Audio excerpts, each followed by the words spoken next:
¿Cómo estás, María de Jesús? Bueno, tú te pones la mascarilla, yo procedo a retirarme la mía. Muy bien, ahora en el programa, bueno, yo creo que se empieza con una muy buena noticia, que ya empezó el día de hoy la distribución de las vacunas a nivel nacional y continuar con el proceso de vacunación a los profesionales de primera línea de lucha contra el COVID. Vamos a escuchar las declaraciones de Germán Málaga, responsable de los ensayos clínicos de Sinopharm en la Universidad Cayetano Heredia. Él ha dicho que Minsa y Cancillería decidían la vacunación de funcionarios y allegados y negó la existencia de una lista adicional a la que incluyen a los 487 beneficiados de forma irregular. Lista, pero como lo he insistido varias veces, no existe otra lista. No existe otra lista y estamos... No hay otra lista ni otros 500 beneficiados. Germán Málaga, responsable de los ensayos clínicos de Sinopharm en Perú, presentará este miércoles su lista final de 487 vacunados. Aclaró que dichas vacunas no podían destinarse al personal de salud en general, ya que en ese momento eran experimentales. Se dice mucho, estas vacunas pueden haber servido para la primera línea y proteger a las personas de las UCI, pero en realidad estas vacunas no se pueden usar en este contexto. Málaga dijo haber actuado de acuerdo al protocolo. Indicó que el lote de 3.200 dosis ajenas a la investigación venían con instrucciones de uso. 1.200, por favor, vayan para la embajada china, úsenlos en el personal que labora directamente en ensayo y en el personal relacionado, ¿no? Así de discrecional. Negó que su equipo de investigación haya decidido a qué funcionario vacunar. Indicó que personal designado por el Ministerio de Salud y Relaciones Exteriores eran quienes enviaban o llevaban a los beneficiados. La delegación china también les dice a Relaciones Exteriores, tenemos estos candidatos a vacunas, pueden utilizarlas, lo mismo le dice a Minsa. Entre los 487 vacunados en secreto, resalta el caso de César Lu Cárdenas, dueño del Chifa Royal. Málaga sostuvo las razones de su inoculación. Tenemos 12 personas de la delegación china que están permanentemente con nosotros. Y esta persona va 2 o 3 veces por semana al centro. Va al centro porque, claro, la delegación china, bueno, ya pues se cansan del Burger King, ¿no? Germán Málaga reconoció la irregular aplicación de 3 dosis de la vacuna a cerca de 30 personas. Argumentó que formaba parte de un experimento personal para verificar el tiempo de duración de anticuerpos. Muy bien, ahora vamos a saludar a un miembro del Comando Vacuna, al señor Antonio Prato, que también ha estado con nosotros esa semana, pero vamos a conversar con él ya que se ha conocido, doctor Prato, se ha revelado pues los nombres de esta lista. ¿Y qué sensación tiene usted al día de hoy? Ahora, discúlpame, hay otra conversación, ya, ahora sí. Ahora correcto. Perdona, disculpa, sí. Buenas tardes. Sí, buenas tardes. Sobre todo, pues ahora ya se conocen los nombres, ya se sabe, el doctor Málaga ha explicado el por qué la Cayetano, pues el número de vacunas, que unas se destinaron para el ensayo, otras para el personal que trabajaba con ellos, otros para asesores, según lo que se ha podido conocer. ¿Usted qué sensación tiene al día de hoy? Bueno, esto ha sido un golpe duro para toda la ciudadanía y por supuesto para nosotros también que venimos desde buen tiempo tratando de informar y de advertir de lo que las vacunas estén listas, que iban a estar listas. Pero ha sido un choque grande y eso ha generado un daño tremendo al país también, porque internacionalmente nos han hecho quedar pero mal, ¿no? Sobre todo con laboratorios que están haciendo estudios de investigación en el país también. ¿Y de qué manera puede afectar la credibilidad del estudio que se realizó en la Cayetano? Bueno, esperemos que no afecte, yo creo que con todas las aclaraciones que se están dando, yo espero que no afecte el estudio en sí, ¿no? Es bueno que haya salido a hacer las aclaraciones, ahora viene un proceso de investigación. Claro. Y esperemos, por el bien del país, por el bien de los voluntarios y para que sigan las negociaciones con la vacuna de Sinopharm, esperemos se aclare todo. Yo no creo que vaya a haber mucho problema con las negociaciones de Sinopharm ni con la terminación del estudio. El estudio ya prácticamente está finalizando.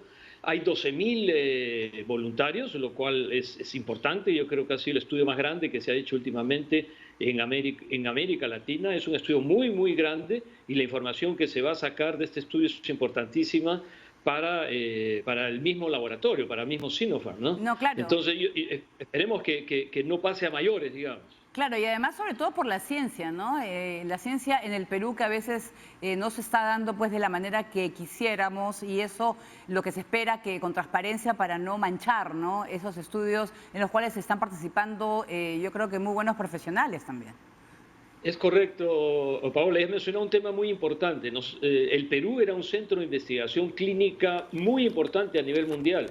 Los laboratorios farmacéuticos internacionales escogían al Perú para hacer estudios clínicos de drogas importantes para el cáncer, para el HIV, productos biológicos, porque tenían centros de investigación importantes, habían investigadores con mucha experiencia, y hasta el año 2011, 2010, por ahí 2011, se hacía mucho estudio clínico en el Perú.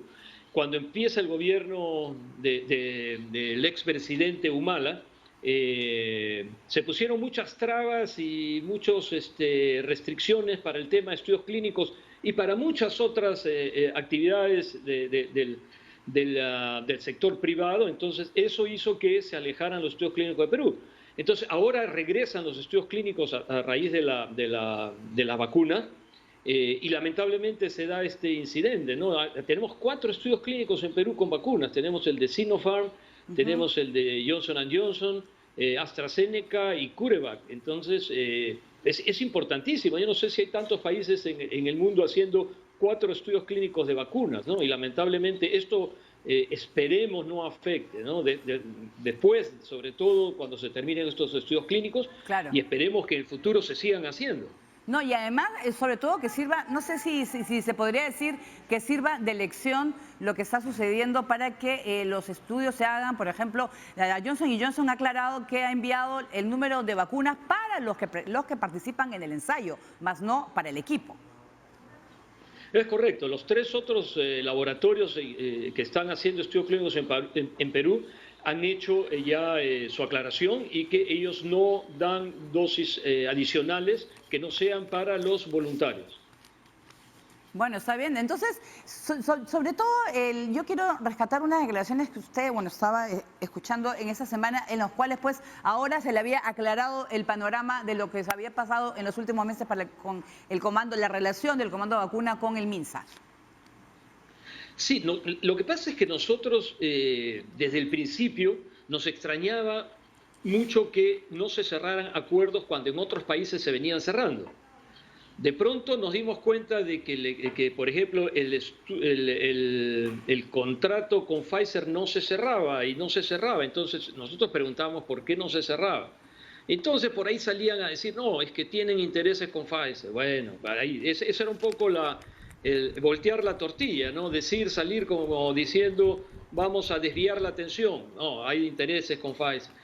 Cuando el MINSA rechaza la vacuna de AstraZeneca porque decía que faltaba mucha información, lo cual no era cierto, porque AstraZeneca era el laboratorio que más información tenía en ese momento, porque es el que estaba más adelantado. Cuando salimos a decir, perdimos 30 millones de dosis que iban a ser entregadas a partir de marzo de este año, con 2 millones, y dijimos, perdimos 30 millones de dosis, y salieron inmediatamente a decir, no, hay intereses con AstraZeneca. Entonces, nos extrañó mucho eso, pero entonces ahora vemos que el primero que se vacunó fue el que dirigía las negociaciones del Ministerio de Salud.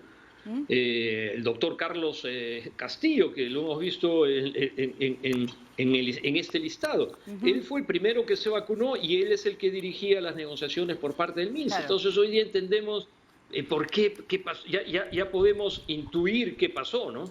Claro, y además también estaba leyendo también en un diario que hablaban, por ejemplo, de la encargada de dar el permiso, ¿no?, para el ingreso de las vacunas, que también fue vacunada. Exactamente, ¿no? La Digemit. Y eso es terrible también, porque por ley, y la doctora lo debe saber, uno no puede administrar un medicamento, en este caso una vacuna, que no tenga registro sanitario. Claro. Eso es ir contra la ley, ella lo sabe.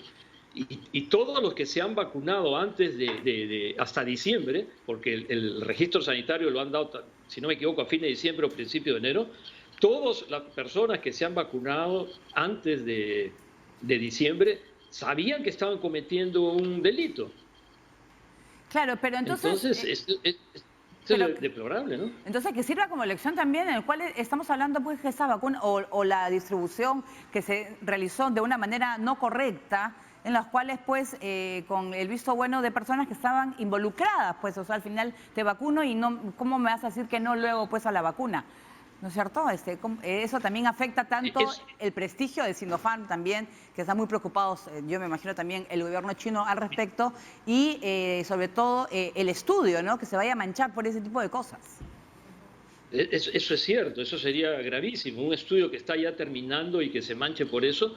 Si yo fuera Sinopharm, yo sería el primero en estar preocupado.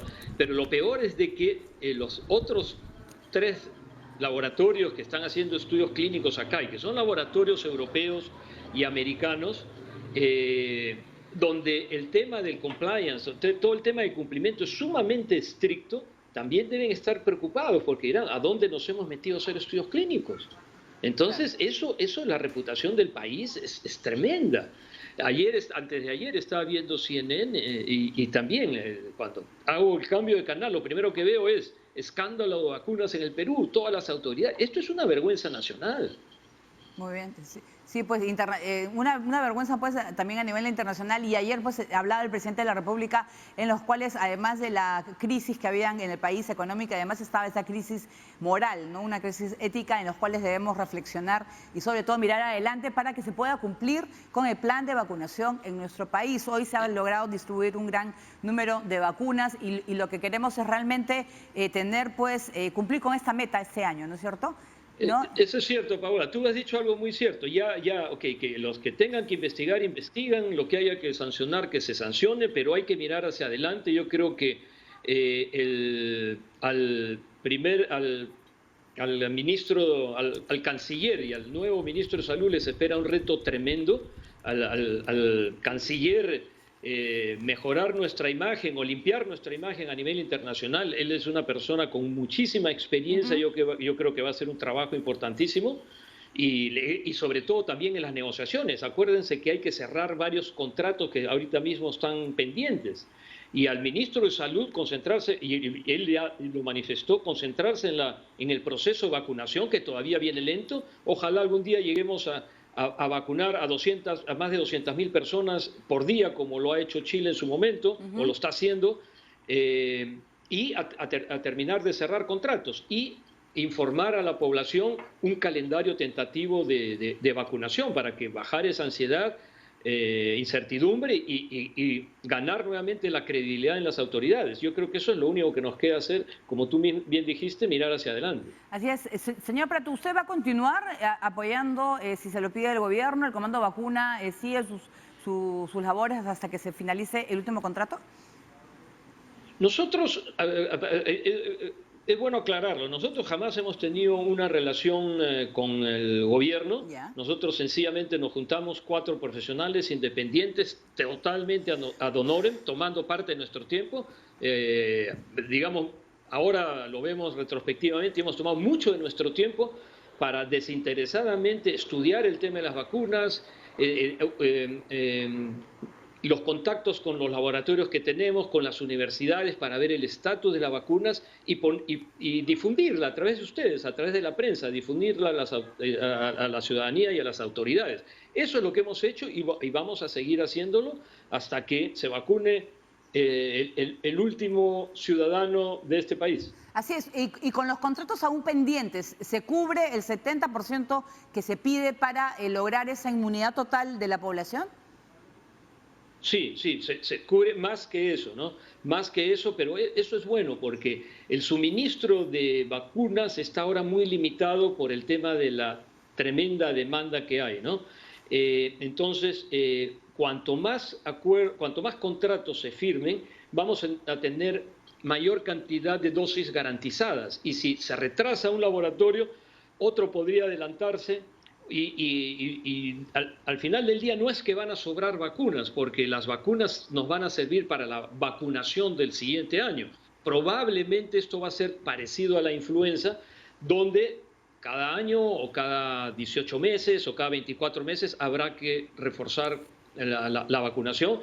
De repente los que se vacunaron ahora en febrero tengan que vacunarse en febrero del próximo año o en julio del próximo año. Entonces, todos esos contratos que hagamos y todas esas dosis que estén separadas, por ejemplo, pues si fueran 100 millones de dosis y acá se necesitan 40 o 50, bueno, tenemos dosis para vacunación del próximo año. Entonces, nuevamente, cuanto más contratos cerremos, más rápido vamos a obtener vacunas y vamos a cumplir con el proceso de vacunación lo antes posible. Hay que entender una cosa, la única forma de terminar esto es vacunando a la mayor cantidad de gente posible en el menor tiempo posible. Ese es un poco el reto, ¿no? Bien, muchísimas gracias por eso, señor Antonio Proto del Comando Vacuna, como siempre muy amable con nosotros. Gracias por estar en Hablemos del COVID. Vamos a hacer Gracias, buenas tardes. Vamos a hacer una pausa, vamos a regresar pues con las declaraciones del arzobispo de Lima, Carlos Castillo, que se ha pronunciado sobre el nuncio apostólico que aparece entre la lista de los beneficiados con la vacunación de Sinopharm. Bueno, pues.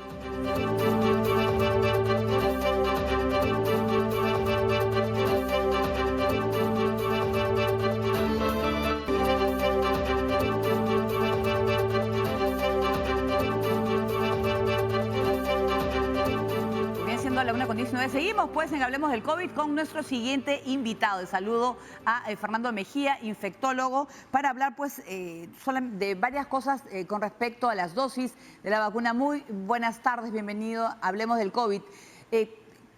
A veces estamos viendo por ejemplo, ¿cómo sabemos si realmente tenemos los anticuerpos luego de las aplicaciones de las 2 dosis, por ejemplo, de la vacuna?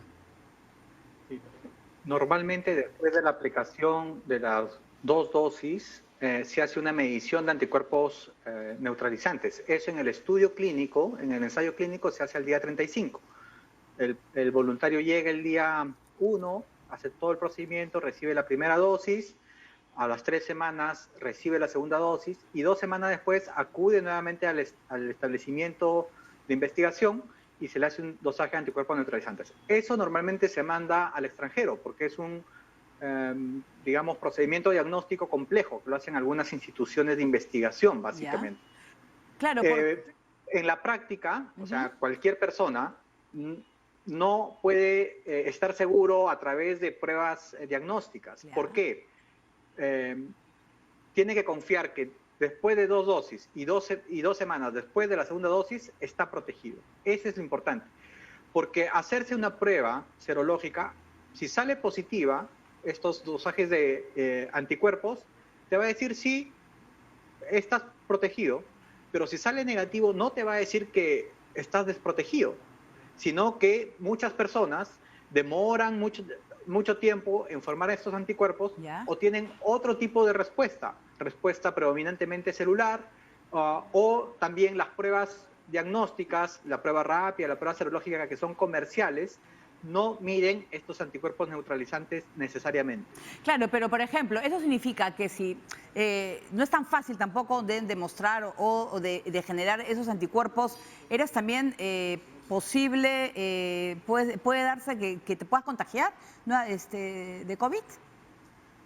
O sea, recordemos, las vacunas ya con la información que tenemos, sabemos que nos va a prevenir forma severa. Necesariamente no nos va a prevenir que nos contagiemos. Esa es la razón por la cual las personas, después de vacunarse, tienen que seguir manteniendo las mismas medidas de prevención para evitar transmitir. Las personas que están vacunadas no van a hacer forma severa, o sea, no van a entrar a UCI, no se van a morir. Ese es lo que está demostrado, ya sabemos, con todas las vacunas. Pero igual, así sea una persona de más de 80 años, por ejemplo, o que tenga una enfermedad preexistente, ¿igual? Así es. No se ha evaluado en los estudios específicamente esta población. Esta población tiene una menor probabilidad de formar estos anticuerpos neutralizantes comparado con las personas jóvenes o las personas que forman parte de la población económicamente activa. Pero sí están protegidos. O sea, lo que sabemos ahora es que más del 99% de las personas que reciben sus 2 dosis van a formar anticuerpos neutralizantes y en los estudios de fase 3 que están en curso, están demostrando que disminuye la probabilidad de muerte o de hacer forma severa. También había muchas dudas. Por ejemplo, todos podemos ser vacunados, ¿no? Estamos, en el caso, por ejemplo, se está hablando de vacunas, no sé si estoy bien con Pfizer, era que las personas que tenían algunas alergias, ¿no? Por ejemplo, no sé, una alergia a un medicamento, ¿pueden ser vacunadas? Sí, prácticamente la contraindicación para el uso de vacunas es que hayas hecho una reacción severa a otra vacuna. Yo me vacuné, por ejemplo, el año pasado de influenza, hice una reacción severa que requirió intervención médica o algo, esa persona no debería vacunarse. Pero reacciones alérgicas menores, en realidad no. Y en la vacuna de Pfizer y Moderna ponen aquellas personas que son alérgicas a un tipo de laxante o a derivados de un tipo de laxante que se llama polietilenglicol, que lo usan para prepararse para las colonoscopías. Pero después, la gran mayoría de las personas... Penicilina, no por ejemplo, doctor. Penicilina. No tiene nada que ver. No tiene las nada que personas ver. que son alérgicas a la penicilina pueden vacunarse. Ah, correcto. Entonces, lo que pasa es que hay que tener, pues, conocerse si de repente alguna persona ha tenido alguna reacción ante la vacunación por otra causa, por ejemplo, influenza, ver si realmente, pues, le afectó muchísimo y su médico decidir si puede recibir o no la vacuna contra la COVID. Entonces. Así es. Prácticamente la contraindicación es, en las alergias, es haber sido o hecho una reacción alérgica severa a una vacuna previa. Entonces, pero para ser claros, ¿cuál sería esa reacción grave o esas contraindicaciones? Es, por ejemplo, si me he puesto una contra la influenza, pero me ha dado pues una gripe comprometiendo los pulmones. No, las reacciones, digamos, alérgicas se dividen en leves o severas. ¿Ya? Las severas son aquellas que pueden comprometer la vida. Por ejemplo, me coloco una vacuna, un medicamento y hago una reacción alérgica, se me cierra la glotis, hago un edema angioneurótico, se llama. Me falta la respiración y realmente tengo que ir a un servicio hospitalario para que me pongan sustancias que me puedan recuperar. Esa es una reacción severa. Pero hay personas que hacen reacciones, por ejemplo, un poquito de picazón en el cuerpo, eso no es una reacción severa. Okay. O me salen unas ronchitas que desaparecen a las horas, eso no es una reacción severa, ¿no? Sí, doctor Mejía, pero por ejemplo, alguien que ha sido, por ejemplo, que han pasado por una cirugía al corazón.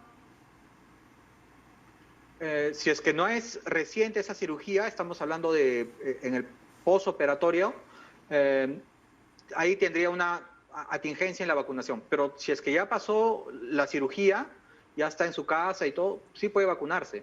Es más, las personas con problemas cardíacos son personas con alto riesgo de que si tienen COVID hagan forma severa. Entonces deberían vacunarse. Claro, y además, sobre todo, bueno, yo estoy pensando que después de, por ejemplo, a partir de 50 o 60 años, de repente es consultar con un médico, ¿no? Con su médico de cabecera, si es que es conveniente o no lo de la vacunación. No, tiene que vacunarse. Tiene que vacunarse. Las personas, al contrario, las personas que tienen alto riesgo de hacer enfermedad severa, como son las personas mayores, son las primeras que deberían vacunarse, antes que cualquiera, porque esas son las personas que más han muerto en el Perú y en todo el mundo. Entonces, la contraindicación en las personas de mucha edad es la fragilidad. Las personas que son muy frágiles, estamos hablando de personas de mucha edad que están postradas, desnutridas por enfermedades crónicas, esas personas probablemente no las vacunes. Pero si una persona, un anciano, es funcional, hace sus actividades, antes de la pandemia hacía sus cosas habituales, ese es el candidato ideal para vacunarse y poder poco a poco volver a hacer sus actividades con la protección adecuada y sin miedo a que se va a morir ni enfermar de forma grave. Claro, y además también se hablaba pues que, por ejemplo, la vacuna de Pfizer es perfecta para los mayores de 60 años. Era una de las cosas que se decía, pero al final la vacuna en realidad puede beneficiar a cualquier rango de edad, a partir de 18 años. La vacuna de Pfizer es buena, o sea, hay que recordar, las vacunas, todas, disminuyen un poco su eficacia comparado con la persona joven. Obviamente porque el sistema inmune de una persona joven no es el mismo que una persona mayor, especialmente más de 60 años. Entonces, pero esa disminución de la eficacia no significa que no sea segura y no significa que no funcione. Funciona, es segura cualquiera de las vacunas para las personas mayores, ¿no? Sí, doctor, también ahora con todo esto, ese problema pues de las vacunas, estaba hablando que algunas personas en el tema de la Cayetano habrían recibido 3 dosis, porque no sé si ha sido el doctor Mala, en lo cual se decía que no habían alcanzado pues total número de anticuerpos y se le había aplicado una tercera vez. ¿Así van a ser las vacunaciones o eso ha sido algo irregular? O sea, no, lo que yo les puedo decir es de que 2 dosis protege y eso se ha visto en los ensayos clínicos. Por eso es tan importante hacer estudios clínicos. Claro. Porque nos permite a nosotros saber de todas las personas que se vacunan, cuántas forman estos anticuerpos y después cuántas realmente van a estar protegidas. Lo que sí es claro y nadie sabe todavía es cuánto dura esa protección. Nadie sabe cuánto dura la protección de una vacuna. O sea, yo me vacuno ahora mis 2 dosis y no sé cuánto tiempo voy a estar protegido. Bueno, verdad. Ese tiempo, digamos, y en otras vacunas se ha visto de que poniendo refuerzos, una tercera dosis, puede mejorar la respuesta. Pero esto hay que ver en cuánto tiempo es, después de cuánto tiempo después de la segunda dosis. Claro. Eso todavía está para estudio. Claro, entonces, y además es de acuerdo... Y lo que quiero dejar en claro es esto, miren, el virus lamentablemente siempre va a vivir con nosotros. Entonces nos vamos a vacunar todos, 2 dosis, pero eso no significa que ya nos olvidamos y nunca más nos vamos a vacunar. Nos vamos a volver a vacunar probablemente, con una tercera dosis y cuarta y quinta, dependiendo de cómo sea el comportamiento del virus en el tiempo. Claro, la idea es que se vaya perdiendo fuerza, ¿no? Quizás el contagio así como una gripe, en los cuales te tienes que vacunar cada año porque también varía muchísimo, ¿no? Así es. Si nosotros todos nos vacunamos, todos, podríamos convertir el COVID de una enfermedad mortal a un simple resfrío, pero deberíamos estar vacunados toda la población y tener refuerzos periódicos, porque nuevamente el virus no se va a ir, el virus va a estar siempre con nosotros y va a quedar viviendo y va a depender de nuestro comportamiento y de nuestra vacunación para hacerlo un resfrío común. No, y además también va a depender de cómo va el proceso de vacunación y eso hay que hacerlo, avanzar lo más que se pueda, no solamente en el Perú, sino en toda la región, porque basta que una zona no vaya a ese ritmo para que esté la posibilidad que el virus continúe, ¿no? Haciendo daño. Sí, y yo quiero aclarar ahí algo, porque con todo el escándalo, y es muy lamentable todo el escándalo y todo lo que está pasando, es muy, muy lamentable y eso es indudable, se ha suspendido temporalmente la distribución de las vacunas. O sea, iban a llegar a ciertos lugares para las personas o el personal de salud y todavía no llega por todo este escándalo, porque salen las personas de los ministerios, no hay las órdenes para el desplazamiento de las vacunas y al final los perjudicados son las personas que tienen que recibir las vacunas. Pero bueno, sabíamos que hoy pues se ha distribuido, son cerca de 95.000 vacunas a nivel regional y esperemos pues que eso se pueda mejorar y sobre todo la rapidez, porque no podemos parar en el proceso de vacunación. Bien lo dice, la idea es lograr el 70% o más, ¿no? de peruanos. Así es, por lo menos el 70% o más. Idealmente, según cómo esté la transmisión, puede ser 80, 85, pero por lo menos creo que un 70% tiene que ser alcanzado lo más pronto posible. Muy bien, muchísimas gracias pues a Fernando Mejía, el infectólogo, y por supuesto muy claro, y bueno, tenemos que vacunarnos para poder hacer frente al COVID-19. Muchas gracias por estar con nosotros en el programa. Muy bien, y nosotros ahora nos vamos con Salud. Ha recomendado estar alertas a los síntomas de los menores durante ese verano, pues podrían tener COVID-19. En el Hospital Rebagliati se registraron 15 hospitalizaciones de pequeños en el mes de enero. En el verano aumentan los males a los niños. Resfriados, infecciones estomacales y problemas dermatológicos son los más comunes. El doctor Pedro Valdés, pediatra del Hospital Rebagliati, advirtió que debemos estar alertas a los síntomas del nuevo coronavirus. Hasta ahora los papás piensan que viene nuevo, que comió algo, le cayó mal, se resfrió, pero muchas veces detrás de esa enfermedad aparentemente leve tenemos el coronavirus. Durante el mes de enero se registraron 15 hospitalizaciones de menores en el Rebagliati. Rebagliati. A diferencia de la primera ola, hay más niños que están siendo afectados por el virus, especialmente los que padecen leucemia. Venía por su enfermedad de fondo, se hospitalizaba y muchos de ellos, algunos de ellos salían COVID positivo, pero no tenían las manifestaciones del COVID. Entonces decía, oh, qué suerte, ¿no? Qué bien estos chicos, ¿no? Dios los protege. Pero hoy en día estos mismos chicos están cayendo con COVID y haciendo manifestaciones muy marcadas, muy severas. El doctor Valdés recomendó no bajar la guardia con los menores, pues no son inmunes a la enfermedad. Indicó que si se notan cuadros de diarrea continuos, vómitos, fiebre o dificultad para respirar, acudir a un centro de salud. Y si el cuadro sigue empeorando o sigue aumentando el síntoma, acudir a la emergencia. Estamos acá para resolverle todas sus dudas, ¿no? Y qué mejor que venga el niño y tenga la atención adecuada. Recuerde que Salud tiene líneas de atención telefónica, consulta virtual y atención de emergencia a las 24 horas. Puede llamar a la línea 107 exclusiva para COVID-19 o al 411-8000 para consultas y asesoría. Muy bien, así es, vamos a volver luego de la pausa con todas las recomendaciones para los padres de familia, mucha atención de cómo darnos cuenta si nuestro pequeño tiene o no síntomas de COVID. Vamos a regresar con una interesante entrevista, volvemos.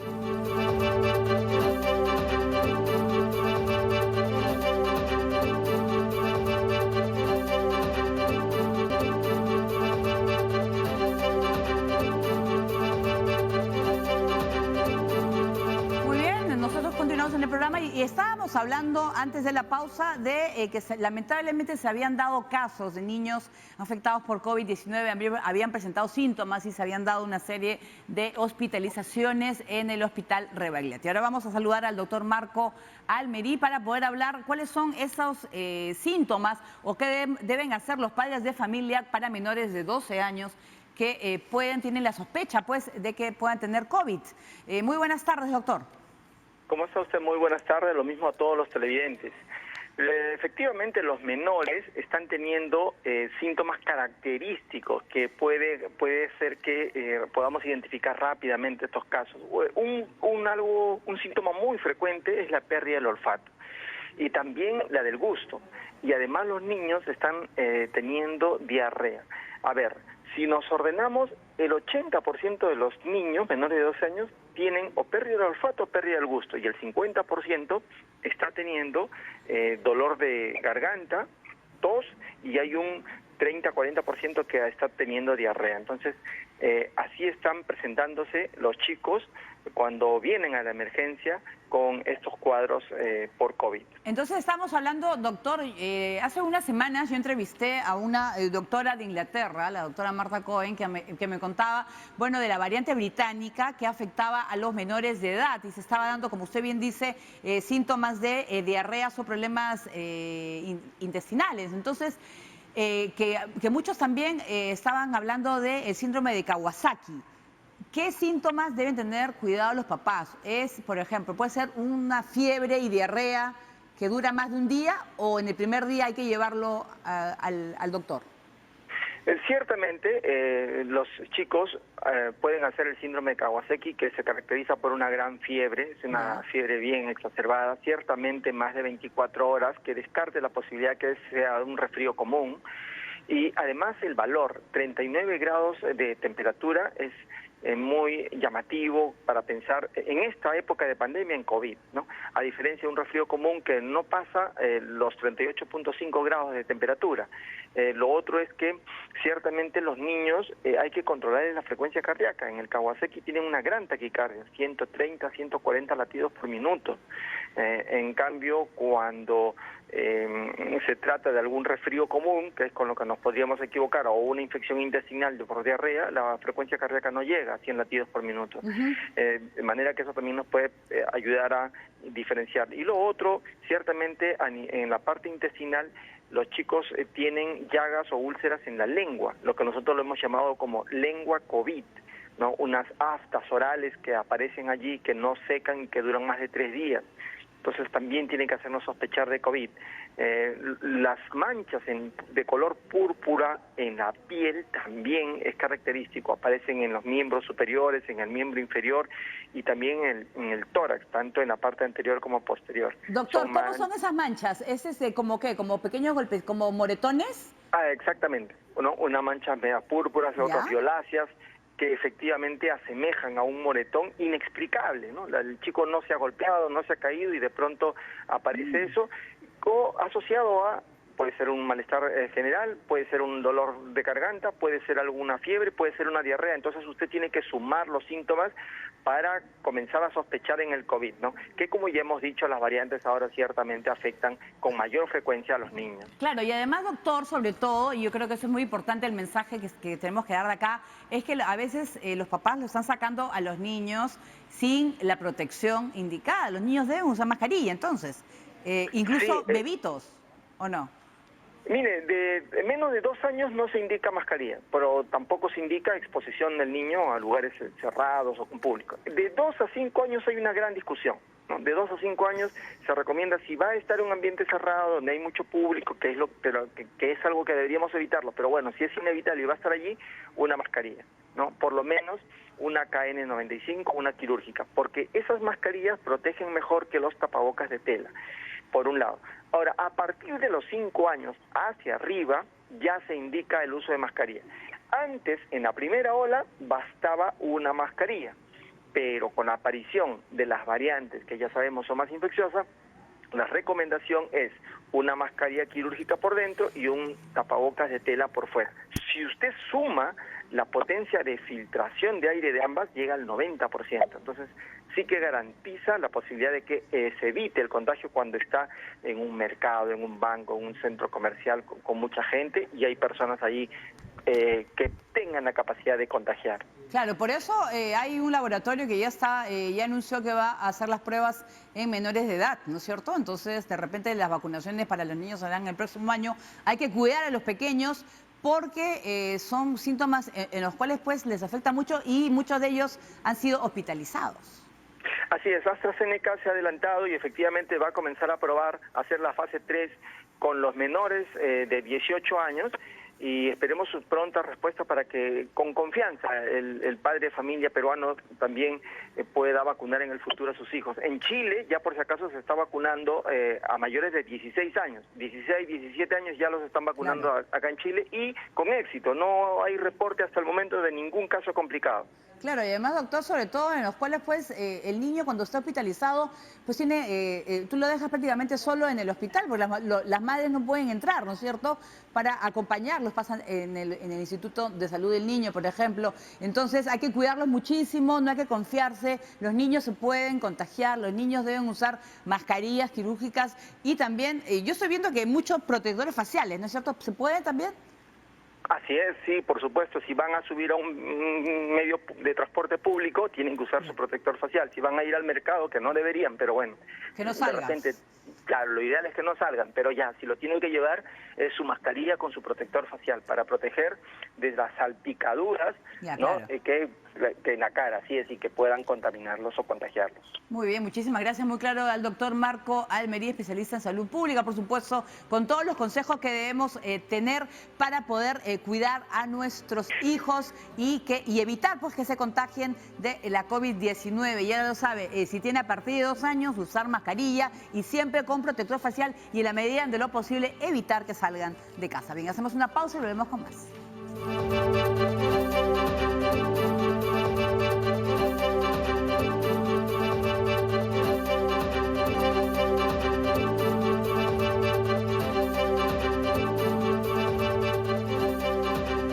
Continuamos en Hablemos del COVID y vamos a contarles que esta semana pues se ha recordado el Día de la Lucha contra el Cáncer Infantil. En la siguiente nota vamos a mostrarle las expresiones artísticas de los niños que luchan contra esa terrible enfermedad en todo el país.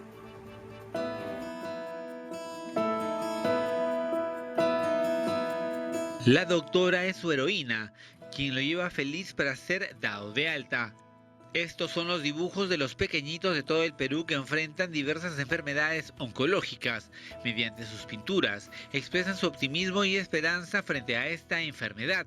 Es conmovedor porque acá van a ver cómo los niños expresan sus sentimientos en relación a la enfermedad, en relación a cómo están recibiendo la atención y cómo se sienten, ¿no? Pintemos los sueños de color esperanza, son momentos difíciles, pero los niños con cáncer siguen teniendo sueños, ilusiones.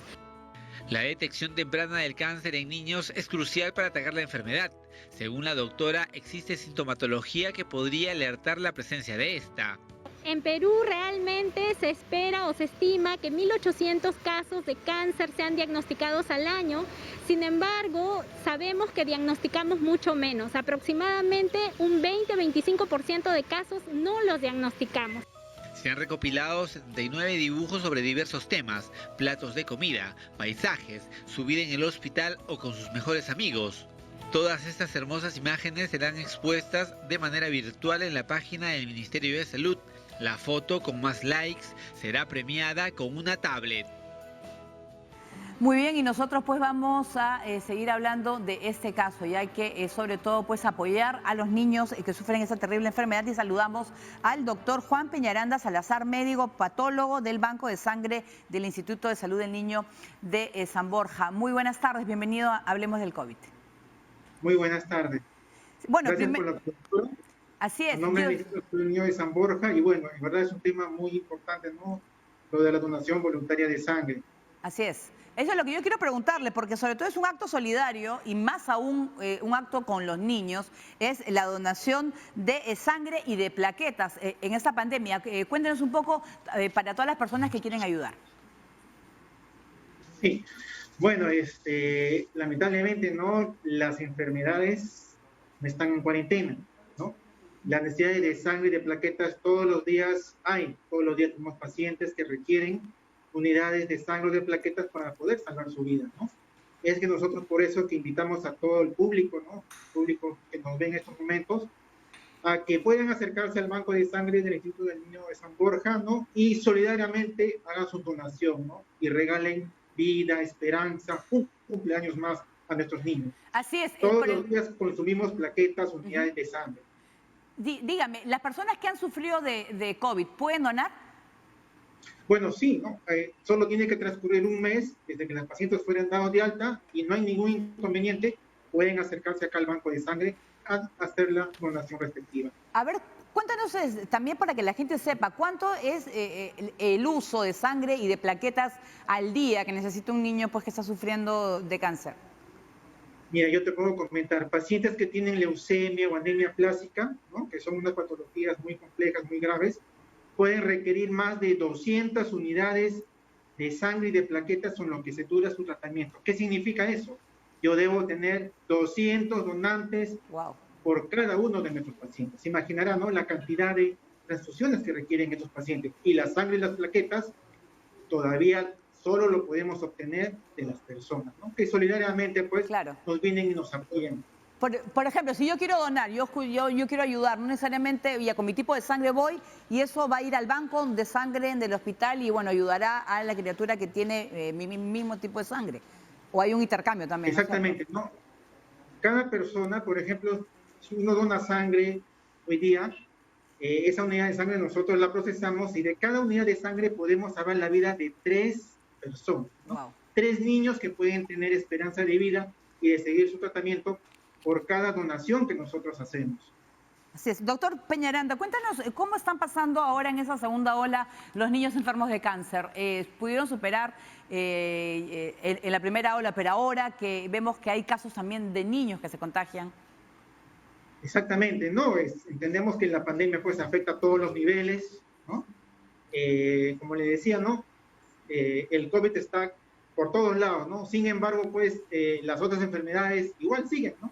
Las emergencias se requieren todos los días y es por eso que nosotros estamos impulsando aún más fuerte la donación voluntaria de sangre y plaquetas, ¿no? Y gracias a la gestión de la doctora Zulema Tomás es que hemos podido captar estos donantes, tanto de sangre y de plaquetas, y darles a estos niños el tratamiento que se requieren, porque los niños no pueden esperar a que el COVID se vaya, ¿no?